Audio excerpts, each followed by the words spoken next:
Assalamualaikum warahmatullahi wabarakatuh. Apa kabar sobat Sopter semuanya? Semoga kalian semua dalam keadaan sehat jasmani dan rohani, tidak kekurangan satu apapun. Seperti biasa, jangan lupa untuk bantu tekan tombol like dan berkomentar. Lanjut. Bab 666-670. Apa yang bisa saya lakukan? Katakan padaku. Tiga raja surgawi segera menatapnya dan bertanya dengan cemas. Saya tidak percaya dia berani bersembunyi di sini selama sisa hidupnya. Kita tunggu saja di sini untuk melihat apakah dia keluar. Kata Lu Kouzong, itu sebuah cara, tapi sekarang tampaknya ini adalah satu-satunya cara. Ren Ye memerintahkan, 100 dari kalian mengintai, mengawasi sepanjang waktu, begitu ada berita, segera beritahu. Ketika 4 raja surgawi kembali keluarga Li memberitahu Fu Changlong. Fu Changlong sangat marah. Apa, Anda bersembunyi di kompleks militer? Itu tidak masuk akal. Apakah tidak ada yang bisa saya lakukan jika Anda bersembunyi di kompleks militer? Guru, apapun yang terjadi, Anda tidak boleh berkonflik dengan mereka. Kalau begitu, ini jalan buntu. Para siswa segera memberi nasihat. Melihat postur Fu Changlong, mereka sangat takut Fu Changlong akan membunuhnya secara langsung.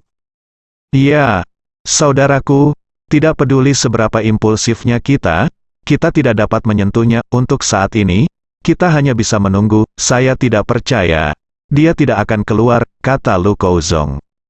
Hei, Fu Changlong tampak marah. Dini hari berikutnya, 4 raja surgawi menerima berita itu. Buah plum telah diwarnai. Keempat raja surgawi bergegas ke sini tanpa henti. Hanya melihat pemandangan di depan mereka, mereka terdiam. Memang benar buah plum itu diwarnai, tapi ada 4 kendaraan militer yang mengawalnya berkeliling.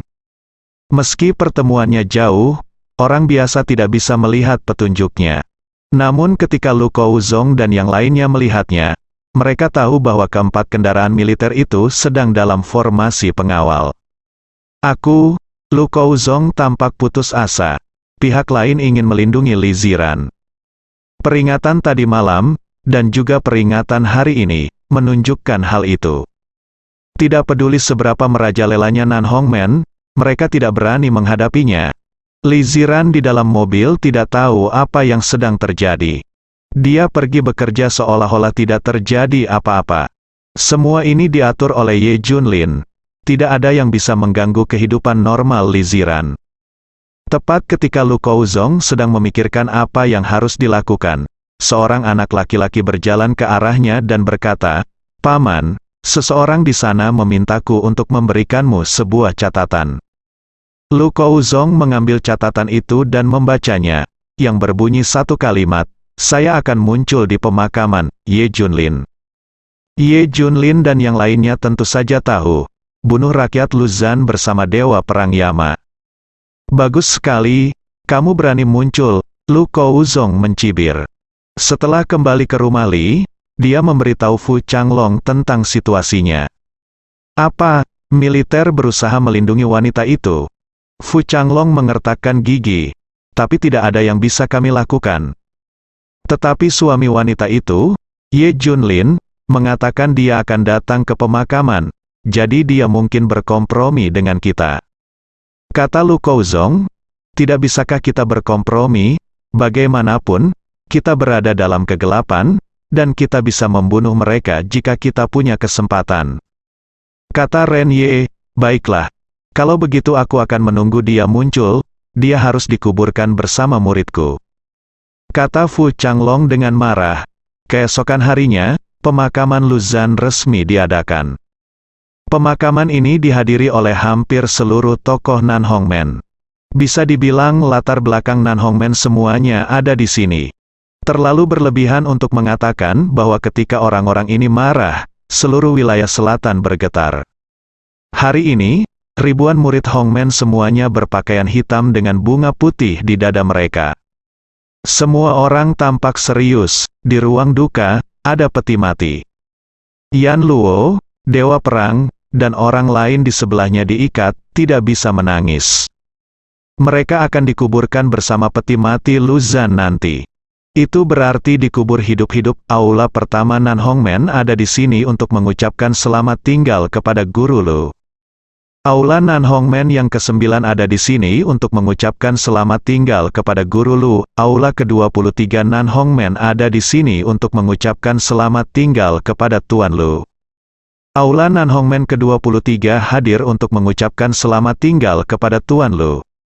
Ada total 39 aula di Nan Hongmen, di seluruh Kementerian Selatan. Hari ini, semua berkumpul untuk menghadiri pemakaman Lu Zhan. Hu Xianwen dari Guangbei datang untuk mengantar kepergian Tuan Lu. Tuan Fu menyampaikan belasungkawanya. Zhuo Wenfei dari Guangnan datang untuk mengantar kepergian Tuan Lu. Tuan Fu menyampaikan belasungkawa. Kiao Sudong dari Yunnan dan Guizhou datang untuk mengantar Tuan Lu pergi. Tuan Fu, saya turut berbelasungkawa, Tuan. Tidak hanya murid Nan Hongmen yang datang ke pemakaman. Para petinggi dari seluruh selatan juga datang untuk menghadiri pemakaman. Dibandingkan dengan para petinggi ini, keluarga-keluarga di Provinsi Jiangnan ini bahkan tidak memenuhi syarat untuk menghadiri pemakaman. Inilah kehebatan Nan Hongmen. Jika pemakaman diadakan di Huahai, jumlah orang yang datang akan meningkat beberapa kali lipat. Fu Changlong memasang wajah dingin. Dia selalu menderita karena gagal menangkap Ye Junlin dan Li Ziran sendiri. Saudaraku, semua tamu yang menghadiri pemakaman ada di sini. Lu Kouzong berbisik di sampingnya. Baiklah, oke. Fu Changlong melirik ke arah penonton dan berkata, pertama-tama, saya, Fu Changlong, ingin mengucapkan terima kasih kepada kalian semua karena telah datang ke pemakaman murid saya, segera. Seluruh penonton terdiam dan semua melihat ke arah Fu Changlong. Sejujurnya, Lu Zhan adalah salah satu dari 800 muridku yang aku cintai. Aku juga berencana menjadikannya penerusku di konferensi Hongmen Utara dan Selatan tahun ini dan menjadikannya pemimpin Hongmen Selatan berikutnya. Sayang sekali, pada titik ini, Fu Changlong tersedak dan berkata, tetapi saya tidak pernah berpikir bahwa Zaner akan jatuh di Jinling dan dibunuh secara brutal. Balas dendam, balas dendam, balas dendam, darah ganti darah. Darah ganti darah. Dalam sekejap, ribuan murid Hongmen berteriak serempak. Mengancam akan membalas dendam, teriakan itu sangat keras hingga terdengar dalam radius 10 mil. Begitu Fu Changlong melambaikan tangannya, dia segera berhenti, dan suaranya langsung menghilang. Sekarang, semua orang yang terlibat dalam kematian Zaner telah saya tangkap, terutama Dewa Perang, Yama, yang secara pribadi membunuh Zaner, tangan dan paha belakangnya patah oleh saya. Di sana, mereka akan dikuburkan bersamanya. Fu Changlong segera angkat bicara. Dia berbalik dan berkata, tapi masih ada 3 ikan yang lolos dari jaring mereka. Dilindungi, jadi saya tidak bisa mengambil tindakan. Saya benci kalau saya tidak bisa membunuh musuhku segera untuk Zaner. Fu Changlong berkata dengan suara menangis, dan 2 baris lagi air mata mengalir. Bunuh, bunuh, bunuh, tidak peduli siapa yang melindunginya, dia akan dibunuh tanpa ampun. Dikejar sampai ke ujung bumi, dia akan dibunuh tanpa ampun. Bunuh, bunuh, bunuh, semuanya di bawah berteriak serempak. Semua orang terlihat sangat marah, ini merupakan penghinaan terhadap fasad Nan Hongmen. Jika Anda mengejarnya ke 9 langit dan 10 tempat, dia akan membunuhnya. Fu Changlong menarik napas panjang dan berkata, kalau begitu saya akan mengeluarkan perintah pengejaran atas nama pemimpin Nan Hongmen, Aula. Nan Hongmen harus menggunakan segala cara untuk membunuh Ye Junlin, Li Ziran dan Wu Xiao. Fu Changlong memandang ke arah De Chantus akan meledak dan dia mengeluarkan perintah pengejaran. Para murid Hongmen mendapat perintah, para murid Hongmen mendapat perintah. Ribuan orang mengutarakan pendapatnya satu demi satu. Mata mereka dipenuhi niat membunuh. Inilah kekuatan eksekusi Nan Hongmen, 1 panggilan dan 100 tanggapan. Fu Changlong merasa lebih nyaman sekarang. Lagi pula, menurutnya, ketiga Ye Junlin pada akhirnya akan mati. Itu hanya masalah waktu. Ngomong-ngomong, Ye Junlin belum datang. Fu Changlong bertanya, Saya khawatir saya tidak berani datang. Lagi pula, dia juga mengerti bahwa datang berarti mati. Kata Lu Kouzong, siapa bilang aku tidak berani datang? Saat itu, sebuah suara datang. Suaranya nyaring dan bergema ke seluruh penonton. Ribuan orang di gerbang Nanhong memandang. Saya melihat dua sosok muncul di pintu masuk Li Family Villa. Ye Junlin dan Bai Hu, bahkan Fu Changlong menoleh dengan heran. Dia tidak pernah mengira Ye Junlin akan datang. Betapa beraninya kamu, Lu Kouzong mencibir. Tujuannya mungkin untuk menanggung semua ini sendiri tanpa mempengaruhi istrinya. Kata Ren Ye, itu benar. Kalau tidak, mengapa dia datang ke sini? Di bawah tatapan hampir 2.000 orang yang hadir, Ye Junlin dan Bai Hu datang ke tempat tersebut selangkah demi selangkah. Berhenti 10 meter dari Fu Changlong, Ye Junlin bertanya, Fu Changlong, pemimpin Nanhong Men. Ini aku. Fu Changlong mengangguk. Lalu dia tertawa, mengapa kamu tidak berlutut? Mengapa?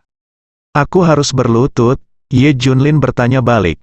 Kamu membunuh murid-murid dan bawahanku, aku ingin kamu berlutut di depan aula duka muridku dan bertobat, murid kecilku meninggal dengan sangat tidak adil.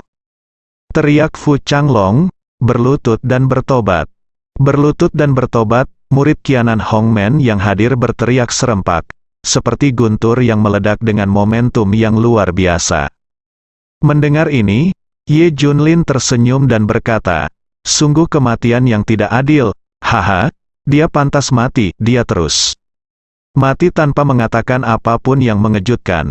Begitu Ye Junlin mengucapkan kata-kata ini, seluruh tempat menjadi sunyi. Semua orang menatapnya dengan mata yang mengerikan. Di depan semua orang di Nanhong Men, menurut Anda apakah Lu Zhan pantas mati? Ini memprovokasi seluruh Nanhong Men, mencari kematian. 4 raja surgawi dan 6 budak benar-benar marah. Fu Changlong tampak tidak percaya. Kamu, apa yang kamu katakan, aku, Zaner, pantas mati. Itu benar, Lu Zhan melakukan sesuatu yang mengorbankan nyawa manusia, dan dia pantas mati. Ye Junlin berkata dengan pasti, kamu sangat berani. Kamu tidak memberitahu orang-orang yang membunuh orang-orang Hongmenku, tetapi kamu masih membuat omong kosong seperti itu di pemakaman. Kamu sama sekali tidak menganggap serius Nanhong Men kami. Fu Changlong tersenyum bukannya marah. Sudah bertahun-tahun sejak dia melihat junior yang sombong. Tanpa diduga, Ye Junlin mengangguk, ya, Nanhong Men tidak bisa menarik perhatianku. Boom, begitu kata-kata ini keluar, seluruh tempat sepertinya meledak. Penonton benar-benar gelisah, semua orang menjadi gila. Tidak diperbolehkan, sama sekali tidak diperbolehkan. Secara berlebihan, mereka semua bisa mentolerir kematian Lu Zhan, tapi mereka tidak akan pernah membiarkan siapapun memprovokasi Nanhong Men. Ini sama dengan melanggar semua tabu, mereka akan melindunginya meskipun mereka bekerja keras. Jadi ketika Ye Junlin mengabaikan Nanhong Men, semua orang seperti binatang gila. Bunuh dia, dikubur bersamanya, dikubur bersamanya. Dikuburkan bersamamu, ribuan murid Nanhong Men berteriak dengan mata merah. Jika Fu Changlong tidak memberikan perintah, mereka akan mencabik-cabik Ye Junlin menjadi beberapa bagian. Hahaha, aku sudah berada di dunia ini selama 50 tahun. Dan aku belum pernah mendengar ada orang yang mengatakan bahwa mereka tidak menganggap enteng Nanhong Men-ku. Kamu yang pertama, keyakinan apa yang kamu miliki untuk tidak menganggapku serius? Apakah kamu peduli dengan Nanhong Men? Fu Changlong bertanya. Ye Junlin tersenyum, dan perlahan mengangkat tinjunya, sialan. Boom, semua orang yang hadir tercengang. Arogan, terlalu sombong, membuat gerakan tinju di depan ribuan master dari sekte Nanhong. Ini benar-benar memprovokasi seluruh Nanhong Men. Benar-benar mendekati kematian, mengandalkan tinjumu sendiri. Fu Changlong tersenyum. Saya melihat Bai Hu berkata, kamu tidak memenuhi syarat untuk membiarkan dia mengambil tindakan, saya bisa mengalahkanmu sendirian. Suara terengah-engah tak henti-hentinya, terlalu sombong. Sebagian besar penguasa Nanhong Men adalah orang yang sombong. tetapi sekelompok orang sombong belum pernah melihat orang sombong seperti itu. Satu orang menembus seluruh Nanhongmen. Kekuatan macam apa yang diperlukan untuk mengucapkan kata-kata arogan seperti itu? Hari ini, kakakku di sini sendirian, jadi jika aku tidak bisa mengatasinya, akulah yang kalah. Ye Junlin tertawa, oke, kamu cukup sombong, kamu layak menjadi pemuda. Fu Changlong melambaikan tangannya dan berkata, ini orangnya, jatuhkan. Zhao Zhengfeng, Aula Tinju Besi Nanhongmen ke-36, adalah bersedia membunuh orang ini. Nanhongmen ke-10 Sue Likui, pendekar emas dari Aula ke-7, bersedia membunuh orang ini. Zhu Fanyi, kaki cacat dari Aula Nanhongmen ke-28, bersedia membunuh orang ini. Segera, Tuan Nanhongmen meminta untuk bertarung. Bai Hu mengaitkan jarinya ke arah kerumunan, ayo. Pergi bersama, ini adalah master terbaik di aula utama Nanhongmen, dan kekuatan masing-masing dari mereka dapat dikatakan lebih tinggi dari 4 Jenderal Yuan Sanhe. Bersama-sama mereka tidak terkalahkan, bang bang bang. Tapi tak lama kemudian, semua pemimpin tertinggi Nanhongmen terbang keluar. Seluruh penonton sungguh luar biasa, tentu saja, aku punya kekuatan, ayolah. Selanjutnya, para master aula utama Nanhongmen bergerak satu demi satu. Tapi dia bukan tandingan Bai Hu. Yang satu datang, yang satu terbang keluar. Segera, ratusan master semuanya dikalahkan. Sekarang giliran Nanhongmen yang terkejut. Ada keterkejutan yang belum terselesaikan di mata semua orang. Apakah itu terlalu kuat? Ratusan master Nanhongmen bukanlah lawan. Mengerikan sekali, masuklah budak dari 6 keluarga. Fu Changlong berkata dengan wajah muram dan melambaikan tangannya. 6 budak tuan bergabung untuk menyerang. Mereka hanya sedikit lebih baik dari master sebelumnya di lobi dan bisa bertahan lebih lama. Pada akhirnya mereka semua terbang terbalik. Kita berempat akan berkumpul. Mata keempat Raja Surgawi memancarkan sinar cahaya dingin. Masing-masing memiliki kekuatan untuk menyaingi Dewa Perang Yama. Ini setara dengan 4 Dewa Perang Yan Luo melawan Raja Perang Macan Putih. Pertarungan selanjutnya benar-benar gelap, kedengarannya seperti petasan terus meledak di udara, dan lantai pun meledak. Setiap gerakan memiliki kekuatan untuk membelah batu. Bang, bang, bang, bang. Pada akhirnya, Bai Hu mengalahkan 4 Raja Nanhongmen dengan 1 lawan 4. 4 orang yang jatuh ke tanah tampak luar biasa. Mereka telah berlatih seni bela diri sejak kecil, dan seni bela diri mereka cukup mengesankan.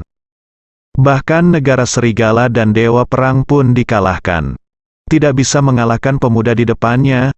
Apa asal-usulnya? Sangat kuat, dia adalah orang terkuat yang pernah mereka lihat. Ribuan murid sekte Nanhong di antara penonton menatap Bai Hu dengan waspada. Mereka sebenarnya takut pada harimau putih. Orang ini benar-benar mengalahkan semua master Nanhongmen. Terlalu kuat, tentang apa semua ini? Nanhongmen belum pernah melihat orang seperti itu sebelumnya. Sangat memuaskan bagi Bai Hu untuk berteriak.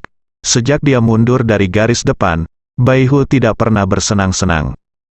Ye Junlin juga tersenyum. Bai Hu adalah yang paling agresif dari 5 raja perang besar, dan hari yang damai ini telah mencekiknya. Ini sangat memuaskan. Fu Changlong tercengang dan memandang Bai Hu dan Ye Junlin dengan tidak percaya. Mata Bai Hu tertuju pada Fu Changlong. Saya mendengar bahwa Anda adalah penguasa Nanhongmen nomor 1, ayo. Fu Changlong tidak bergerak. Dia menatap Ye Junlin dan Bai Hu lama sekali dan berkata, apakah kamu dari militer? Fu Changlong memang pemimpin Nanhongmen. Dia baru saja mengamati dan menemukan beberapa masalah. Faktanya, seni bela diri dalam arti sebenarnya adalah teknik membunuh. Bukan untuk pertunjukan, para ahli Nanhongmen mempraktikkan keterampilan membunuh, dan setiap gerakan ditujukan untuk menyakiti dan membunuh orang. Namun dia menemukan bahwa metode Bai Hu lebih murni dan efektif. Tidak ada gerakan yang rumit, setiap gerakan adalah gerakan yang mematikan. Siapapun yang terjebak dalam serangan itu akan mati atau terluka. Dan dia menemukan bahwa gerakan Baihu lebih kuat dalam pertarungan sebenarnya. Jurus macan putih diasah melalui ribuan pertarungan. Siapapun yang memiliki sedikit pengetahuan dapat melihat ini. Hanya tentara yang memiliki gaya membunuh yang bersih dan rapi. Fu Changlong langsung berpikir bahwa Ye Junlin dan Baihu adalah ahli dalam ketentaraan. Awalnya saya mengira Ye Junlin dan Li Ziran dilindungi oleh militer, tetapi mereka hanya memiliki latar belakang militer. Tak disangka, ia ternyata menjadi anggota militer. Para murid Nan Hongmen yang hadir tersentak ketika mereka mendengar master militer. Penglihatan bagus, kata Baihu terkejut. Setelah memastikan kecurigaannya, Fu Changlong menjadi gugup. Status apa yang dimiliki seseorang di militer hingga memiliki kekuatan sekuat itu? Mungkinkah itu dari faksi Jenderal Kunlun? Fu Changlong gemetar. Dia secara alami tahu bahwa Jenderal Kunlun telah membubarkan baju besinya dan kembali ke ladangnya, dan saat ini berada di Suzhou dan Hangzhou. Dengan munculnya master kuat seperti itu, dia hanya bisa berpikir bahwa dia berasal dari faksi Jenderal Kunlun. Baihu tersenyum dan berkata, "Jenderal, tebakannya benar-benar akurat." "Iya. Tebakan Anda benar, Baihu, salah satu dari 5 raja perang di bawah Jenderal Kunlun." "Apa? Ya Tuhan, itu medan perang membunuh Dewa Macan Putih." Kali ini sama seperti menggoreng panci, dan murid-murid Nan Hongmen benar-benar mendidih.